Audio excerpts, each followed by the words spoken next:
Ang tanong, bakit ngayon lang? Bakit ngayon lang? Kung kaya nyo palang gawin, ba't di nyo ginawa noong 2022? Opo. Noong 2023? Ang key dyan ay yung production. Opo. Kaya patayo namin ng irrigation, ang dami naming dam na ginawa, ang dami na naming pinamigay na makinarya. 2023, ang ani ng palay sa Pilipinas, pinakamataas sa kasaysayan ng Pilipinas.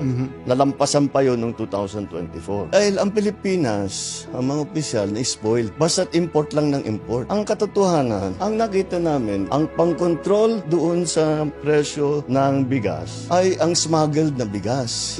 Kaya nag-hoard. Ito ang pinakamalupit. Inabi namin, ba't may ganito? At hindi na iniintindi, basta puro ang import natin. Dahil ang nag-i-smuggle, mga opisyal din ng gobyerno. Kumikita sila. Opo. O di bakit nila papalitan? Sige, pasok sila ng pasok. Hindi nila iniintindi ang production. Hindi na iniintindi yung sistema. Hindi nila iniintindi ang presyo ng palay, ang presyo ng bigas, ang kikitain ng magsasaka. Wala. Kailan po itong mga nag-i-smuggle? Basta ito yung nakita namin. Opo. Noong pag-upo ko, meron talagang ganyan. At rineraid na namin yung mga warehouse, nabawasan yung supply. Lahat yan, yung mga changes na ganyan, hindi ganun kasimpleng gawin. May batas na kailangan palitan, ibang konsepto na.